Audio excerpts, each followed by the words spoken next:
Welcome, everybody. Welcome to our Privacy at Michigan keynote. We're so glad you can join us, whether you're in person, and yes, we are somewhat in person.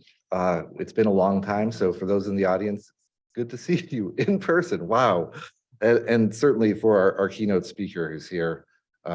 Apologies for the swing back in weather, but it is February in Michigan. So welcome to the Privacy at Michigan keynote. We're glad to have you join us in person and online. I'm Sal Berman, the university's Chief Information Security Officer and a clinical faculty member at the School of Information. Privacy at Michigan is an annual event organized by ITS Information Assurance and our partners at the School of Information, which celebrates International Data Privacy Day by highlighting and fostering conversation around privacy issues. So we've already had a wonderful swath of offerings already this month. Hopefully you've joined us for those. You can find a lot more at safecomputing.umich.edu. International Privacy Day is held every year on January 28th. And yes, we're a little past January, but that's okay. Privacy isn't just about the day anymore. It's a yearly event, it's a daily event, it's monthly, it's with us all the time. And as we seek to celebrate successes and solutions when it comes to protecting people's privacy, you're all part of the solution. So thank you again for being here. We're excited to be back in person, as I mentioned, and the past few years of privacy events have been great. We've been able to provide more programming across the world, actually, because of the ability to use Zoom and some of the online platforms, but there is something to be said about the power of in-person to bond and to actually have deeper discussions. So I want to thank my co-organizer, SI Professor Florian Schaub, a good friend and one of the U of M's deep privacy experts, Svetlana, who is somewhere in Switzerland, probably watching us. She works for me and is the Assistant Director of Privacy and IT Policy for ITS Information Assurance. And certainly thank you for everyone behind the scenes who's been working hard to bring us programming today and throughout the month. So Florian, I yield the floor to you to introduce your keynote. It's great to see you again in person.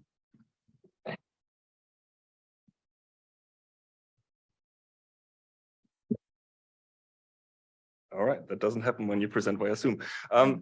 Well, thank you, Saul. It's great to do this in person again and be here with everyone, and also welcome to everyone online. It's now my great pleasure to introduce our keynote speaker, Dr. Kirsten Martin.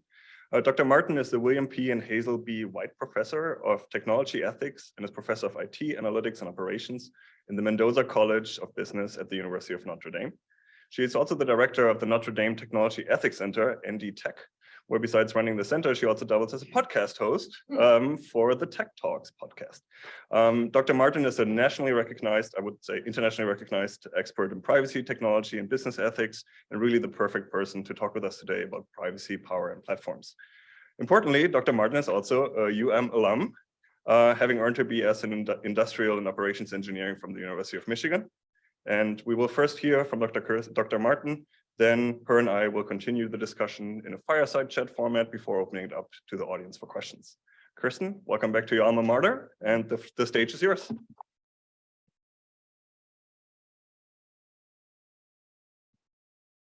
Thank you very much. I really appreciate it. It's always great to be back. I also have a daughter here, which is always exciting, so I get an excuse to see her as well. So thank you for the opportunity to talk today. Let me make sure my presentation is.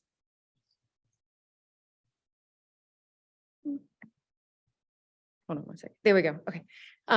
So this gives me an opportunity to kind of put my thoughts together on something that I'm writing about around privacy, power, and platforms. And this is around how we can think about privacy when we're on platforms, especially digital platforms. And I'm going to do that. And you see this in the news all the time. So it doesn't matter what type of platform it is. It can be Uber, it can be Amazon, it can be Google, it can be Bing, it can be Facebook, TikTok, all these types of digital platforms, which are really matchmakers for different types of people, content providers, suppliers, and the flow of data, it just becomes larger on these digital platforms. And so we have all these privacy issues. But what I'm going to argue is that we have known privacy mistakes that we make in scholarship or in regulations or in just in common parlance, and that these are then exacerbated or made worse by mistakes that we make about platforms. And so I'm going to talk a little bit about the typical privacy mistakes that we make, why they're important, and also importantly, who benefits from these types of mistakes. So these mistakes aren't on accident. Usually the people that are articulating these mistakes benefit in some way from making this type of definition of privacy, but then to also understand how we might be even led further astray when we're on platforms. And the reason is that we have this, what I'll call a mega mistake or a bigger mistake, to try to argue that there's actually no privacy expectations that are reasonable on platforms. And that's just not the case. And so I'm going to give us kind of a path out. So this is, first, I'll talk about the mistakes. I'll argue that privacy, it should be better understood as like the norms that we have around information flow within a certain context, and then how that's going to be seen online. Okay, so these are the three mistakes. Privacy is concealment, intrusion, and trading. I'll go through each individually. So privacy as concealment, as concealment is kind of an age-old idea around privacy. And this is the idea that information, or if you yourself are inaccessible, that you're private. And as soon as you reveal yourself to anyone or share information with anyone, then that information or yourself is then not private. So you have this dichotomy of that private versus public, or private versus shared. This positions privacy always against the flow of information, because anytime information flows out of you or you're collected by somebody, there's no privacy expectation. So retaining privacy means not sharing information. And so if you want to claim that privacy is anti-innovation or anti-information sharing, then this is an excellent theory for you, or a definition for you. And also, if you want to argue that any disclosed information has absolutely no privacy expectations attached to it whatsoever. So if you're any company saying, look, people don't care what I do with the data, they shared it with me, and shared data means there's no privacy expectations, then this is the type of theory that you're going to use. And so this is why we see firms arguing this in regulations and like fighting regulations and court cases, is that people have no privacy when they're shared information. Okay, and this is kind of what it would look like. So when you have private, I'm going to move a few of these things because I can't actually see it on my screen. There we go. Pardon me. There we go. Okay, so you have privacy up until a certain point, and then as soon as the data is actually shared with another party, then it ceases to exist. So this creates a dichotomy. It's very easy to measure, which is great for economists, and it's easy in surveys to measure as well, but it really isn't what we have in practice. We regularly share information with other parties with expectations as to how it's going to be shared and used. Okay, second would be privacy as intrusion. And this is becoming more popular, and you'll be able to see why in a second. And this is that privacy is the need to keep data from third parties, or it's anti-intrusion. So the intrusion or taking of information is actually the problem. And it really focuses on third parties as being intruders. And so it places this focus on third parties, and any sharing at third parties means that's the violation of privacy. So you can see who would really like this would be big data conglomerates. So we see this argument against regulations or in court cases or just in general parlance would be that like a large data conglomerate that has all of this data, it's fine whatever they do with the data, but it's really these third parties that want access to that same data that they need to hold at bay. So we find this, there's someone that calls this a privacy pretext, which is they argue that no third party should have access to their data because that's where the privacy violation would occur. And so this is becoming more and more common, I would say, the larger companies get with data because they want to keep other parties from having access to it. Oh. Sorry. There we go. And then finally, we have this general argument that privacy is traded. And so this is the case when maybe we have to acknowledge that people do have privacy expectations. They have, we show surveys after surveys after surveys, or experiments after experiment after experiment, showing that people have expectations specific around how data is collected, how it's then used, whether or not it's shared with any other parties or not. And so then the argument has to be, well, they trade that away when they get something for free or get something cheaper, or for the pleasure of dealing with my website, they kind of knowingly give up all these privacy expectations that they espouse in surveys for the ability to interact with me. And so this, you can see where there's this trade-off that they're going to argue, is that they trade away their privacy in order to get some sort of free service. And this is particularly popular, I'm going to argue, with platforms, because a lot of times these platforms that people are using are free. And so the argument then is, what do you expect? You're going to have to give up all of your expectations of privacy when you get something for free. Okay, so counter to all of that is this idea that we regularly use and practice within scholarship, is that privacy is actually the respecting of a contextual norm around the type of information that's collected, how it's used, who gets to have access to it, all within a specific context. So what this means is when you're in the education context, there's certain types of information that we expect to be collected, certain people that are allowed to have access to that information, and certain ways that it could be used. And the type of information, how it's shared and how it's used is just different when we're in the healthcare context, or we're in the commerce context, or we're in politics. And so we have these general spheres of life that we have in like the kind of a social domain within our regular lives, whether we're online or offline, and we have expectations about how information will flow and be used and shared within that context. And it's that violation of the norm that we say then is a privacy violation. And so what you see then is that we regulate, so instead of having there be a line where there's some sort of handoff, where all of a sudden there's an area where there's no privacy expectations, we actually, what we would argue is that there's always a privacy expectation around how data is collected, shared, and used. It's just that you have to define what the context is, and then you'll understand how that data should be shared and used. Okay, so what does this mean for going online, whether we're talking about eBay, Amazon, Bing, et cetera?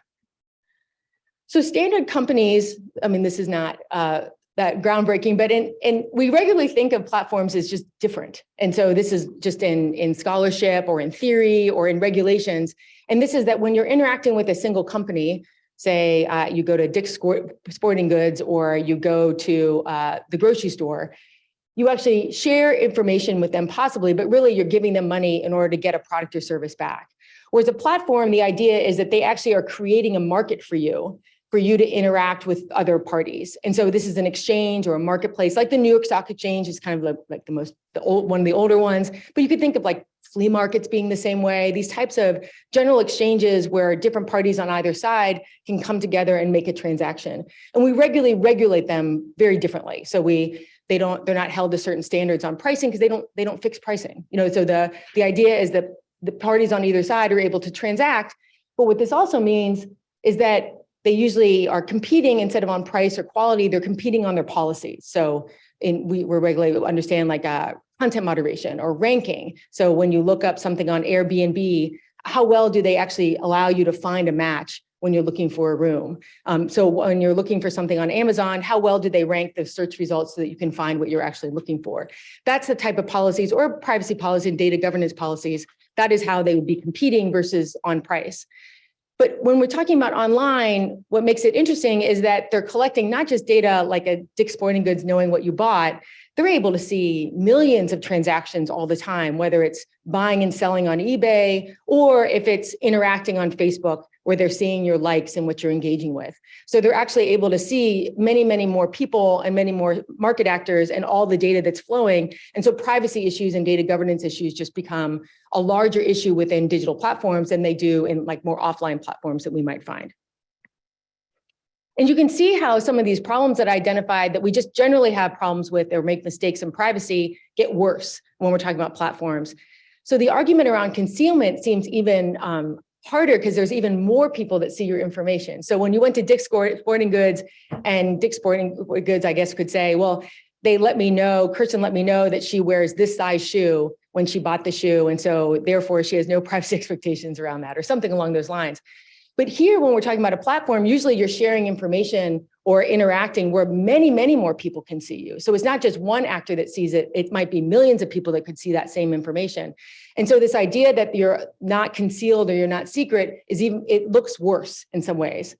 And then second, we can see platforms actually making this intrusion argument more and more, only because they have so much data that they don't want to allow third parties to have access to the same data that they have. So this is just an expedient argument around why they should keep third parties at bay. And you can see this becoming more popular with digital platforms. And then finally, what is made worth with the trade-off argument is that many of the platforms that we're interacting with have zero cost to us. And sometimes on purpose, the consumer prices might be lower.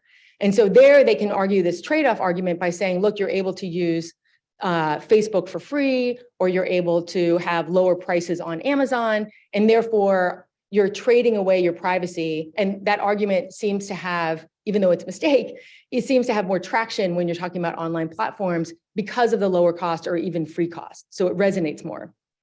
And then finally, there are some that argue that being online on a platform has no kind of parallel context in the offline world. So we're starting afresh or anew, that these digital platforms have no analog in the offline world where we could say this is a social domain where people have defined expectations of privacy. Now I'll say, like, we do empirical studies around privacy expectations online, and people do have very defined understanding about what data should be gathered, how it should be used, and who should have access to it. And so these don't resonate with people, but I would say that these are popular arguments to make as to explain why people don't have privacy expectations or shouldn't have privacy expectations online. Okay, so what I want to do next is talk a little bit about how we can see these problems and what I see as problems on platforms and privacy. So one of the issues that we face is defining what the last point is, defining what the context is of a platform, because people might point to Amazon or Bing or Google or Facebook that actually perform in many different platforms. So if you're Facebook, you're a social network site, but you're also an ad platform, your ad network. So these are two totally different platforms, and they don't have to go together. You can have a social network and not own an ad network. And so sometimes we make the mistake, just in general, of thinking, well, once you give information to Facebook, that they then can use it across all of their product lines. And so this is a common thing where someone might say, well, what's Facebook's context? What do you mean by Facebook's context, or Google's context, or Bing's context, or Microsoft is a better example, Microsoft's context? And the answer is always, well, it depends on how you're interacting with that organization. And so when you go to Facebook and you're Meta and you're specifically engaging on their social network, then that's a very defined context. And we can say people share information according to them, to connect you with other friends that have like interests to you or something along those lines. And so that would be the approved use. That would be the purpose of the sharing of information. And anything outside of that for sharing or use of information would be actually a privacy violation. The idea would be using it for ads would kind of go into a different context. And then you would say, well, that's actually outside my privacy expectations, or that violates my norms because you're using it in different contexts. So the first mistake that we tend to make when we combine privacy and platforms is to think that it's the firm or the actor that we're dealing with, when you should always ask, well, why did you share that information with that company? That's actually the context in which you're engaging with that company. Because you could just think of the University of Michigan. There are distinct, they own a hospital. So we have medical and we have education, and we get in trouble, or we don't get in trouble. We criticize, rightly, if information from the medical sphere comes over and gets used in the education sphere, right? And so we don't interact with Michigan in total. We interact in a very specific way in the education sphere or in the medical sphere. And it's the same with these large companies, even though they like to conflate it. So that's where you can see, like, there's a reason why they like to conflate this, because they want to argue that just because you still shared information as a social network, that it can be used within the ad network as well. Similarly, this is another popular argument, is that just because it's going to sound strange at a privacy conference, but I'll just tell you what the argument is that people should expect, or it's correct for the information to flow to wherever the company makes the largest profit margin. So this sounds crazy, but the argument, and so I'll just grant you that, but it's actually like people will write it and you're kind of thinking that's not why people share information with, say, Facebook. And I'm just going to quote, there's a great scholar, she's a young scholar over in the law school, Salome Villon, and she has a great paper on relational data governance. And I'm just going to quote from her because it's so good. She says, the same capabilities that help digital companies know, or claim to know, she says, what attributes make someone likely to buy an advertised product, or that are leveraged to increase a desired behavior, can be used for other tasks. They can be used to identify potential voters. They can be used to identify what activities are associated with risky or risk-averse financial or health behavior, or to predict how many different people are willing to pay for the same product. And this is the idea that the same type of information and even the same platforms can be used in ways that aren't just for like benign marketing reasons, they can be used for other reasons as well. And so this would be, the idea that companies want to be able to argue that the information that flows to the social network can actually just automatically flow, or should flow almost to like the pool of where they can actually make the most money. And so you see these arguments of saying, well, advertisers actually have a right to that information. And so withholding it from the advertisers is anti-innovation, because the digital ad market is kind of the engine that runs the internet. And so the information should actually flow to, and you see this in law and economics, to the highest profit margin within that company, and that would be in advertising or that type of targeted marketing. And so finally, the other mistake that I think we're making right now that is a new avenue to pursue is this idea that people vary in their vulnerabilities. And so when we think about privacy online or privacy on platforms, we have a tendency to focus on, and I'll just, to focus on people as if they're one type of person. And this is a very powerful negotiator with the company. They can not do something if they don't want to. They can negotiate somehow with Facebook and actually not share the information. They'll find all the default settings and change them back the way that they need to. And they also would have a very, they usually want to share more information than maybe even the average person, but definitely people with any vulnerability online. And so this is where you almost see this like privacy economan, running around, this caricature of a kind of a very American version of a user that's very individualistic and can negotiate online and looks a lot like, and that's why the color is the same, the people that work at the platform, right? And this is the version of the user that they hold up to be the person that they're talking about when they're thinking about privacy norms, data governance policies, default settings. This is the version, and anyone that deviates from that just has different privacy preferences, so and I'm putting that in air quotes.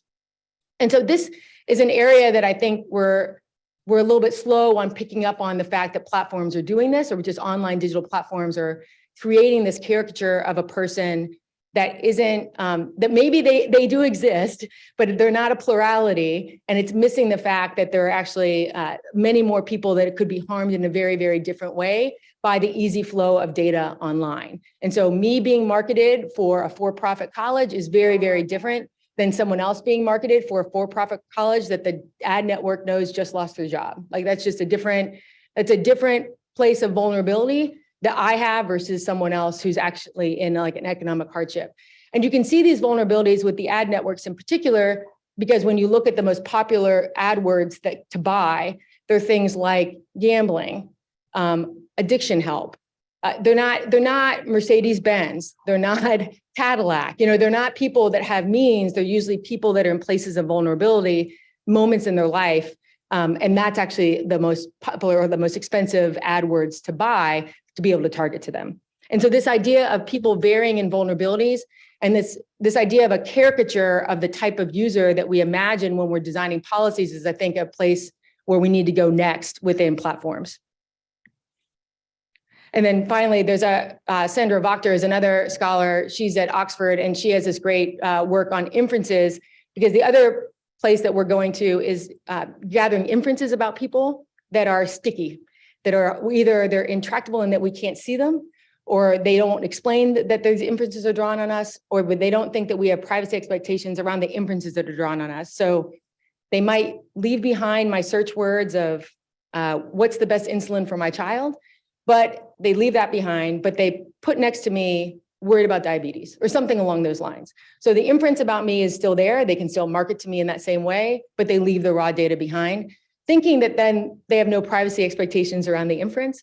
But she argues that in some ways they're making these discriminatory decisions about us without really, and trying to get around the idea of protected classes. So Sandra Wachter does some great work in this idea of inferences and why they should be, we should be interrogating that idea more around the privacy expectations around them and the use of them.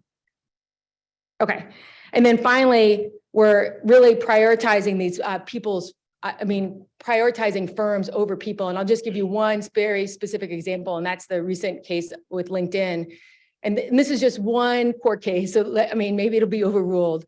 But the idea that the ruling was that a third party, HiQ, actually had a right to be able to scrape LinkedIn data to find out who is actually looking for a job, and then report back and say, look, Microsoft, we found Florian, who's your employee, is looking for a job.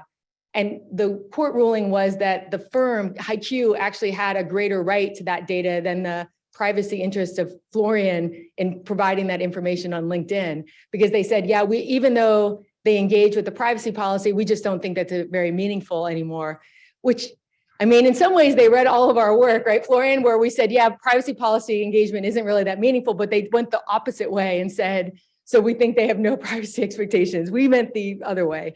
But this is kind of, it seems crazy, but then when you get to like the way that we got there, you're like, oh, I can see where you're making these mistakes. You think people engage online without any privacy expectations, but we really need to understand why people are engaging online, and the fact that, sure, it might be okay if some people are reported for looking for a job, but the vast majority of people could then be fired. And so that's the other piece that we're missing right now. This all sounds very dire. And so the people actually kind of are phased out, if you think. And so this is what I would say is that we almost have two different stories. You have the privacy scholars that are arguing that data collected in context, which defines how it can be shared and used. And you have firms and their fans saying that data collected for a company is there to make money. Like, and that's kind of the correct reason why people actually share their data. And even if you say they don't read your 10K, they have no idea how you make money. They're like, well, they should know. And so the idea is that that's why they share their data. Privacy scholars argue that data is expected to flow only within the context in which it's shared. But for firms and their fans would say data is expected to flow to the greatest potential margin of the company. And that should be where it would go. And then finally, we would argue that individuals vary in their vulnerability to data exploitation. And then firms would say users are free to negotiate, which is not at all what we think of when we think of the United States of being online. And Alessandro Acquisti, someone who Florian and I know very well, argues that's the idea of responsibilization, which is this overemphasis on accountability of individuals who really have no stance with the firms or the data economy writ large, and that this is kind of like offloading the responsibility onto the individuals. Okay, so what are the takeaways? That sounds very negative. One is that we should just stay firm and like try to stop the mistakes that we might just make about privacy as being secrecy, or privacy being only about intrusion, or privacy being traded away, which sometimes people just slip into very easily because they just hear it on a regular basis. I think if we all just stop and think, why are people making that argument, and to realize that people or companies make that argument for a reason. They're benefiting from the idea that we trade away privacy, then that is like a step in the right direction to say, well, we always have privacy expectations around the data that's collected and shared and used. The other is that platforms and context is defined, the context of a platform is defined by the platform, the reason why you engage, and not by the company. So companies can be in many, many contexts and many, many platforms. And to think of your engagement with a company is not that they can use it however they want. It's that you have an expectation that will be used for the purpose in which you share that data. And then finally, when we think about digital platforms and the way they could abuse their power, it's different than normal firms. Normal firms, we look at like how much they're charging. That's usually like, they run these great studies and they're like, oh, the cost of flying to Newark is, you know, $50 more than it used to be. And they have too much dominant power in this area. And they have a specific index that you use, but that's not how platforms work, because it's not based on price. And so we need to think about platforms as the evidence that they're abusing their power would be things like them collecting and storage of data that's outside the privacy expectations of the users, because they're not trying to conform to what we actually want or need. The sharing and selling of data when it's against our privacy expectations. And then finally, when companies are using and monetizing the data that are in ways that are not within our privacy expectations, those are all examples of the abuse of power, or abuse of market dominance for a platform that we should be looking for as evidence for market dominance. And so this would just argue that the violation of privacy is actually evidence of abuse of market domination, and not something that we can think of as just being traded away. And that's it. Thank you. Go blue. Well, I want to say inspiring talk, but it's also just a very harrowing topic. Yeah, I'm sorry. Yeah. Thoughtful is a good way of framing it. So I thought we can just continue the discussion a little bit. You discussed different types of privacy mistakes and how these are kind of like used by companies to kind of minimize and reduce consumers' privacy expectations, whether they pay attention to them. And then you mentioned this notion of contextual norms, and you know, we both are great fans of Helena's work around contextual integrity. You've done a lot of research in this area as well. Can you help us kind of better think about how do we operationalize this? Right? So how do we think about contextual norms in a way that helps us move towards consumers and companies meeting maybe more on a level playing field when it comes to privacy expectations? Oh, right. Like, do you mean in practice or in scholarship? In practice. In practice. Yeah, it's hard. I would say if you're in a company, is to think about, which is really where the magic would happen, because as a user, you really are extremely limited to even know how they're actually using or sharing their data. And so within a company, though, I think, and I kind of have hope that more and more people will understand this, that if you're a car company, that the reason why, Ford collects data about you in your car, and this is something obviously physically close to us, is to improve the performance of the car, not for advertising. Does that make sense? And so like that we're not sharing it with Ford to use however they want. We're sharing it with a company for a very specific purpose. And according to contextual integrity, it would be, we can use it within that goal or purpose, but any use outside of it, even by the primary actor, that would be a privacy violation. And so for people within a company or an organization is to think, why are they sharing that data with me? And that will really guide a lot about who can have access to it, and then how should we be able to use it. And so in some ways, like I think, in some ways it actually can open up more sharing of data, because the idea is you should collect as much data as you need in order to perform, like to meet the goal and the purpose in which you're engaging.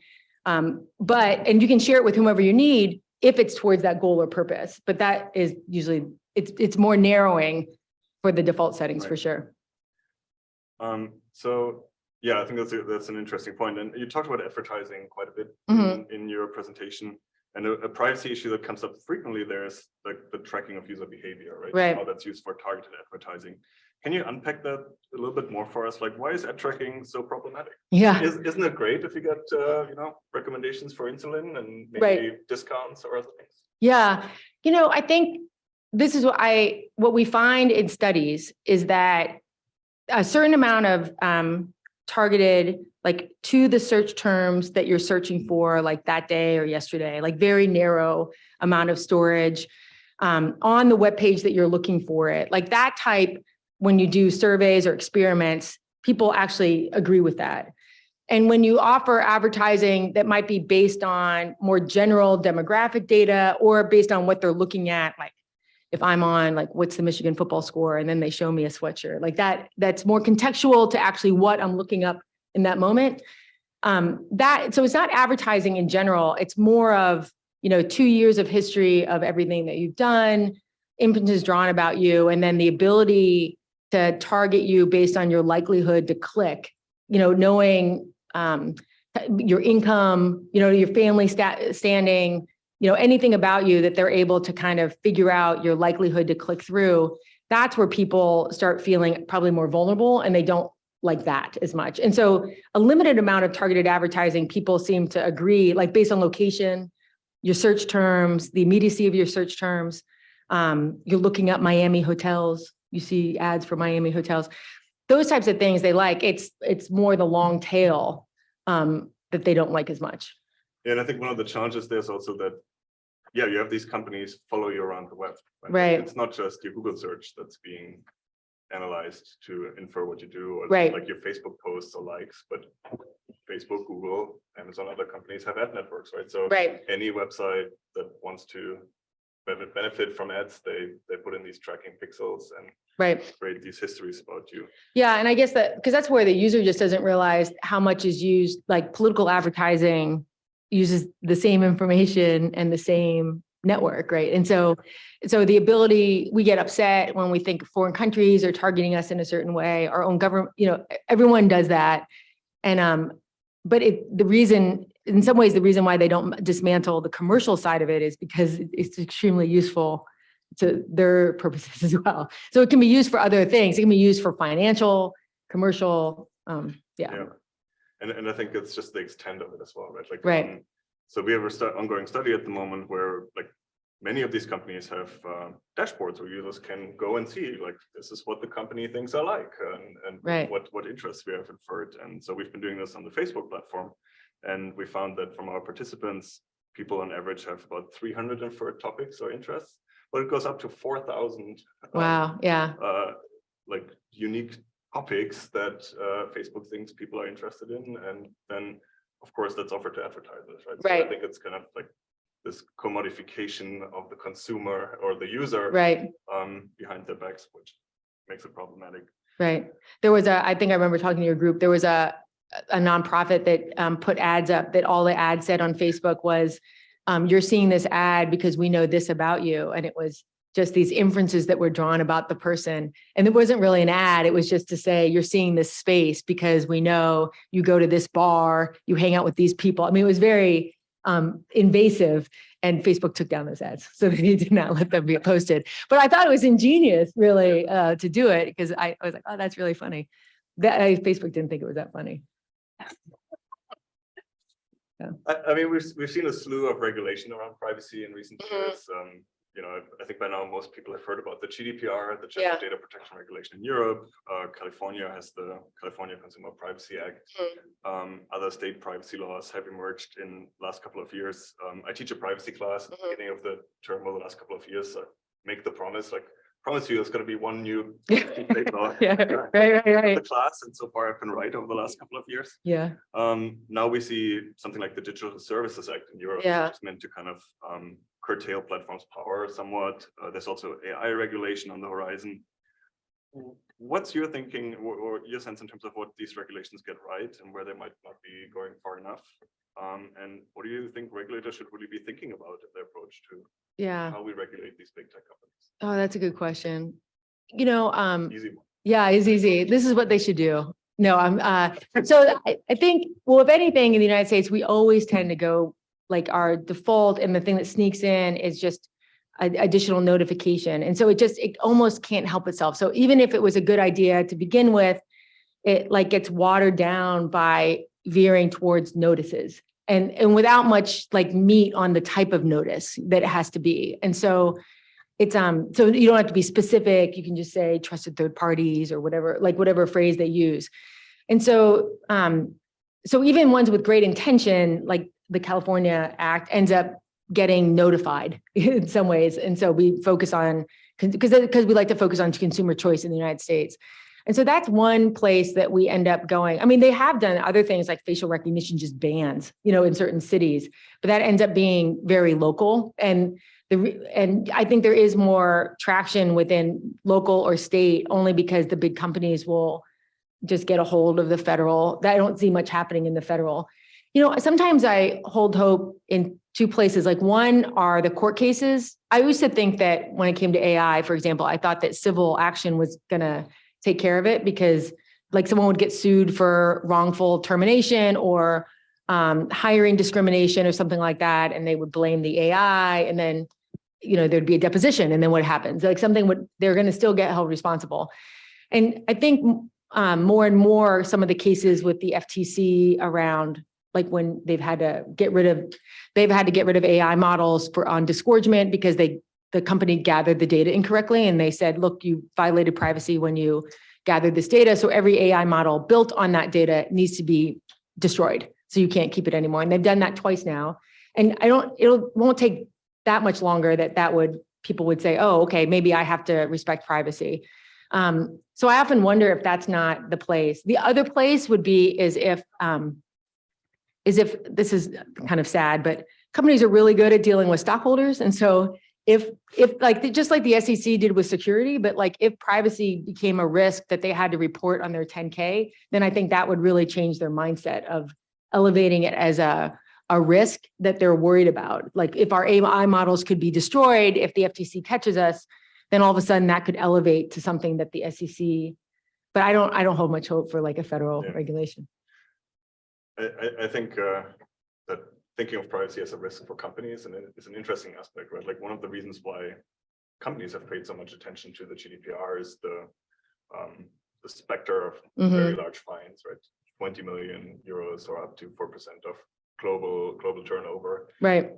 So all the companies paid attention, right? But then it's like, oh, how do we meet compliance just in a way that, you know, we're compliant, but we can still keep doing what we're doing. And I think that's a challenging aspect. And there are like some scholars that have like Woodrow Hartsock and others who put forward this notion of the duty of loyalty for companies. So basically that companies have to act in the interest of their users. Do you think that's a way forward, or what do you think of these types of proposals? You know, I do. I actually, I do think so. I like that idea only because, so what's odd right now is that normally when another person or organization has a ton of information about you that could be used to harm you in some ways, they have obligations like a lawyer, a therapist, a doctor, like an education setting. There's either a professionalization of the person so that they have like a responsibility to some sort of, they could be disbarred, for example, if they use that information against you. And even when companies share a ton of information, they have all these like, agreements and non-disclosure agreements and alliance documents to make sure, because they know that if one actor had too much information, it could be used against the other firm. And so they never share information with a company or an organization that could actually hurt them and be used against them in any way. Except if you make that a consumer, and then all of a sudden, all the economic theory goes out the window and they're like, oh yeah, but that's okay. And so I think in what they're trying to argue in that way is to say, look, when you have that much information about somebody or anything that could be used then against them, not in their interests, then we have to create this obligation that the person doesn't have to adjudicate. Like, that's not up to me to figure out what you're doing with it, but they have like a separate obligation to not use it against them.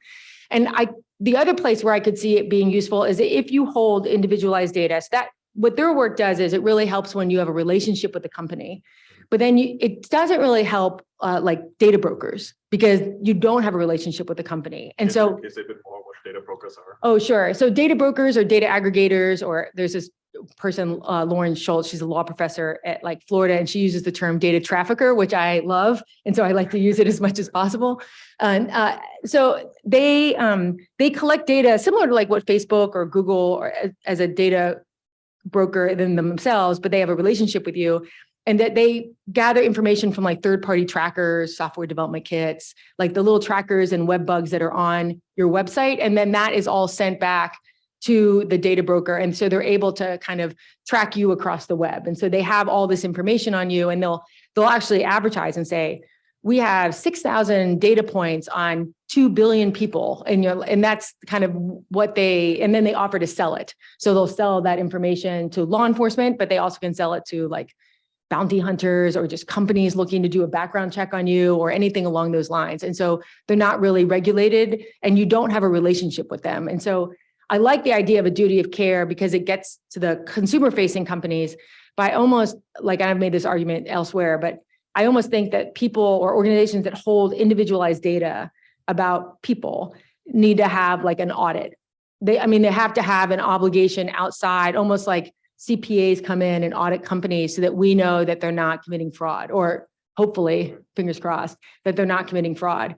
And I could imagine, it almost seems like that would have to happen for these data brokers and data aggregators because there's no market pressure on them whatsoever. There's no self-correction in the market. And so they almost have to have someone that kind of comes in and audits them for what they're doing. Great. So we also have a couple of students here in the audience. So I was wondering, what would be your advice for our students as they go off to create technology or work with technology, or work together with these types of companies when it comes to privacy and thinking about maybe ethical use of data? I think more and more when I talk to companies, we focus a lot on like 4 or 5 companies and whose entire business model is based on data, right? But there's many other companies that are gathering data about people, and they actually, like when you talk to them, at least they're like, we need to hire people that can help us like think through this. They almost seem hungry to have people that are well-versed, that have taken your class on privacy, to understand like how much data do we really need, and to see data. I saw someone talk about data as almost like for its potential to do harm, like that. And so you would almost see it for its potential, and think, I don't know if we need that much data because people could use it for things, and it's also expensive to hold on to data. Like it's not free to keep data around, and it's a liability, exactly. And so to see it more that way, to be very thoughtful about exactly how much data do we need and how can we use it and share it, and then think of it as a way that you're able, it's a competitive advantage. And that seems really odd, but if you look back to like the 70s and 80s, companies were really, they still fight us, but like they were really fighting us on environmental issues and would say, no one really cares about environmental issues. I'm just going to keep polluting the Pittsburgh rivers.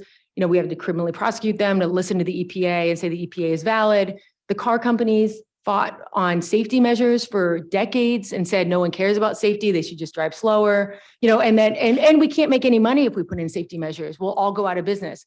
And now in both those areas, they compete on that factor. Like they show crashes and the crash test dummy surviving, you know what I mean? Like it's actually like a commercial. And the same with, even environmentally not friendly companies are trying to compete on environmental issues.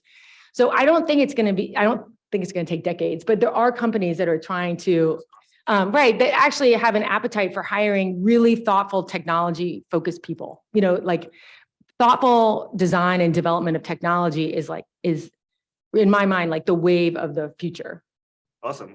I'm amazed we can end on a high note. Yeah. So let's open up to the audience for questions. And I think we have a microphone we can hand around. And then if anyone has a question, while we wait for questions, I can maybe start with one from our webinar participants.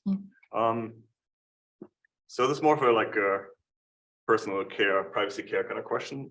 Does clearing our cookies, browsing history, etc., every day or multiple times a day help us protect our privacy from all these firms? And does using an anti-tracking extension help us protect our privacy?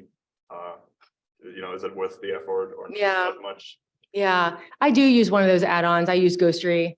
I don't know if it's just a Band-Aid that makes me feel better, because then I read there's a Arvind at Princeton who does this great work, and he'll identify all the different trackers that those tracking blockers don't get. And then it's always just depressing to think that there's like a million trackers on there, and it's just this kind of like throwing dust into the wind. But that's a good question. I do it. I don't know how much it helps once I read Arvind's work, but it's worth trying. But it's not your responsibility, it's the company's responsibility. That's the only thing. I hate to put like responsibility on individuals to fight against the economy. Yeah, I feel like there's like little things we can do, right? But ultimately it's regulation, what we need, I think, and more responsibility from companies. That's right. Embracing privacy as a value. Right. With societal benefits. Right.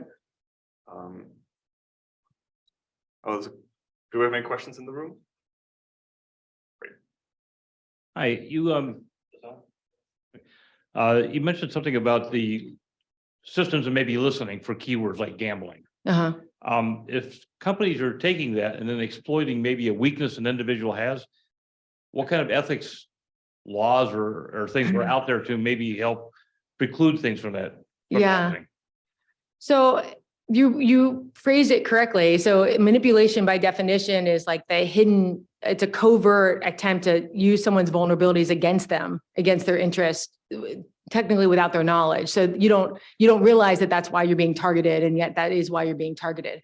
And so I think that's a huge gap in that that we have companies with enough information about you in the position to manipulate people, especially vulnerable people, even in a situation or just in general, and without it being regulated. Like that's why before saying that almost all other areas of life, when someone has enough information about you to manipulate you, they're regulated. So even if you're a caregiver of someone who's incompetent, like you're regulated, like every other, even a company that has too much information on you is usually has HIPAA, you know what I mean? Like that has sensitive information about you. So I do think that that's a gap right now, in that we're not seeing the potential for manipulation and targeted people with their vulnerabilities. And that's just a gap. They're not regulated right now. But I do think that that's a place that they need to focus. And I think the only regulations that catch there are kind of like deceptive trade practices. Right. So like, which means in effect, if companies are transparent somewhere in the privacy policy about like, we may use this data to target advertising to you, right?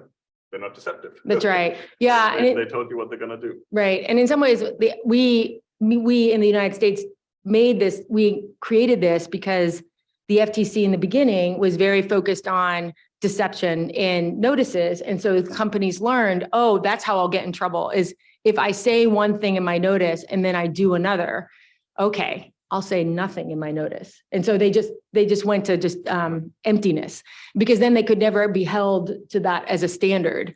And now I think the FTC is doing a lot more, not just on violating notices, like they're doing more in the last couple of years around going after people for just being unfair in their privacy practices, regardless of what they said in the notice. But that's kind of where the type of regulation we've had in the United States has really created this environment. Right. And I think it's also like looking at what is actually said in the notices, right? And Right. could a reasonable consumer interpret that as Right. meaning that particular practice they did? All right, we have a couple of more questions online. So my questions with respect, not mine. I know. It's with respect to privacy in the context of non-consensual disclosures that happen on social media. How can we embed cultural context in platforms like Facebook or Meta, and can we kind of create community guidelines? Or we do have community guidelines that don't really serve that purpose very well. Oh. And so kind of the question is around like, how do we generate cultural context? And I would, on platforms, like what's appropriate and not appropriate, and kind of like interpersonal context to share. And I would maybe also add, you talked about cultural, contextual norms, right? Right. Who shapes those norms? Right. Yeah, because you could imagine, yeah, that's a good question. I mean, the way I answer it when I'm talking to like a company is that normally a company would be engaging, like if they thought they could lose their users, they would be engaging with the users to try to understand exactly the type of information that they're comfortable with, even down to like, if within all of Facebook, there might be different contexts in which you share. It could be more workplace focused, more recreation focused. It could be purely family and friends focused. There could be different, even within Facebook, because Facebook's so large. That normally companies engage with that. So if I were, just to pick on Ford or GM, but if I were Ford and I want to know what paint colors people liked or what type of seats they like, I would be engaging with them constantly to try to understand so I could compete and actually win their business. But that's part of the problem, is that they don't feel the need to actually compete and win over the user's business, because that's really what they should be doing, is engaging with the users to try to understand what they actually want, you know what I mean, and what they feel comfortable with, and what are the contours of how data that's collected should be shared and used. And so, but you just don't see that engagement. Oh, there's somebody up there. Okay, great.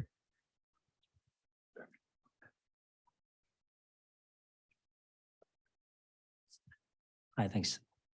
I have an economics background, so from my naive economic perspective, I'm interested in the aggregate economic efficiency in this context, which includes not only the monetary value or benefits, monetary value to the company and the benefit to the consumer, but also includes the well-being of people. So I want to first, okay, compare the aggregate monetary benefit to the company versus the aggregate, say, willingness to pay, how much money you want to pay if you can protect your privacy confidential. So do you have any rough estimate about those two aggregate numbers in US dollar term? That's my question. So can I, so the aggregate amount of monetary profit to the companies and the consumers, because they're getting better recommendation, versus people want to keep their own privacy confidential. Yes, I want to keep my privacy as well. But from the economics viewpoint, we always want to measure in monetary terms. So I ask how much you are willing to pay if you can keep your privacy completely safe. So I think I see some I think the idea for privacy, though, is not that you withhold your data, right? Like, so the idea for privacy would be that you share your data regularly with a company for it to be used in any way necessary to fulfill the purpose in which they gathered it. And so in some ways, although Helen Niesemann wouldn't say this, it's very pro-innovation, right? Like, so it's saying you should gather my data and use it to make a match for me on Facebook, to give me the content that I want, to kind of rank me or kind of rank the search results so that it's actually my transaction costs are lower. And that's the whole reason why I go on a platform. And so the idea of using data, like not to only talk in economist terms, but to reduce the transaction costs on the platform is actually the goal of the platform. The goal of a platform in exchange is to make it easier, in layman's terms, for me to find and engage with another party. That's the whole purpose. And so any type of use of the data that's in furtherance of that, even if it means sharing it with a third party, even if whatever it means to actually make it more efficient, that's actually within the privacy expectations of the user. And so I think The one place where that stops is when the company's like, hey, I've got this side gig that I happen to do, and that's ads. Like I forgot to tell you, I'd like to use your data over here as well and sell access to it to a whole bunch of people. And right now there's nothing, like they just do that. And so what privacy as contextual integrity would say is, look, there might be some data that can go over there that people would find to be within their privacy expectations, but it's not all that data that they gave you, because they gave it to you to innovate in this area. And just because you have a side gig doesn't mean that you can, I mean, Google and Facebook don't consider them side gigs. It's like their bread and butter, but to the user, it is their side gig. It's not really why they're engaging. And so that in some ways, it's like a very pro-innovation way of thinking about privacy, is that it wants the flow of data. It's pro flow of data, if that makes sense. But the only difference is it doesn't say anything goes. Does that help answer?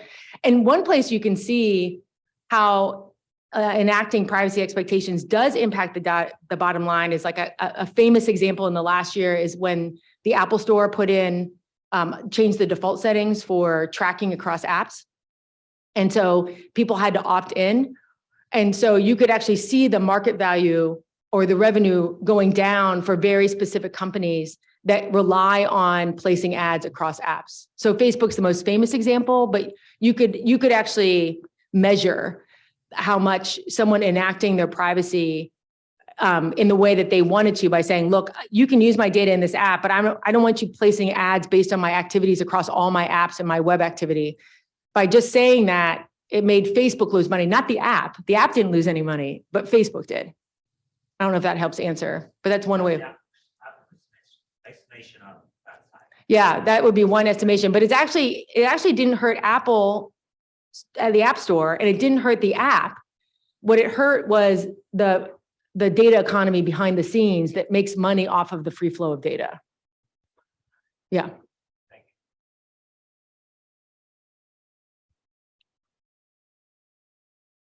Coming at this from a like organizations like the American Library Association and those that have the belief that an informed constituency leads to a free and open democracy. Are we to a point yet where these sticky inferences and the privacy mistakes that you listed have had a material impact on people's ability or willingness to gather the information that they need without fear of repercussions or follow on? And are we at an ethical point to try and inflect that to, I guess, restore some, if so, to restore some of the, the educational norms that lead to, a more open democracy and a more open and informed constituency?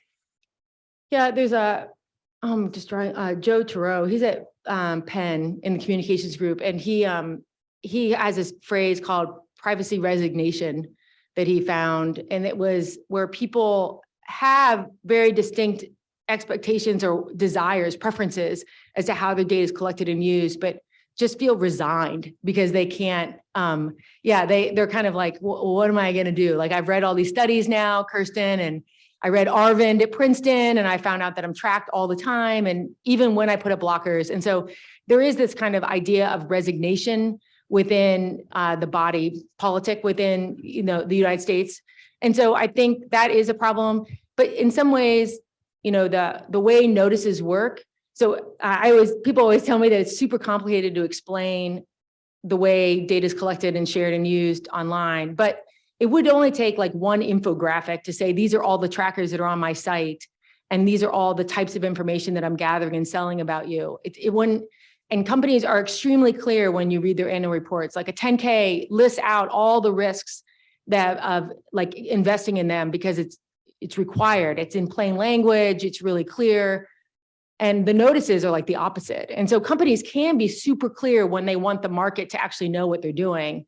And so this is just a place where it's like purposefully obscure. And so they could be, if they want the market to actually figure this out, then they could be really clear. But until we make them be really clear, I just don't see that happening. And then also you just have the fatigue, that resignation that Turow talks about. Great. Well, I think that takes us to the end. Let's push companies to be clearer. And I think we, as individuals can do a little bit of that, but I think it really also takes regulation. So talk to your state representative. And let's make that happen. And I just want to thank you, Dr. Martin, for joining us today. And thank you everyone for participating in the room. It's great to see people in person again at events and also online. I hope today's event provided you with some new perspectives on thinking about privacy issues and some of the challenges when it comes to controlling privacy, and that it's not just an individual responsibility, and how to think about tech platforms and questions of power. So please watch out for more privacy-focused events in the future. Safecomputing.umich.edu, and happy belated Data Privacy Day, everyone.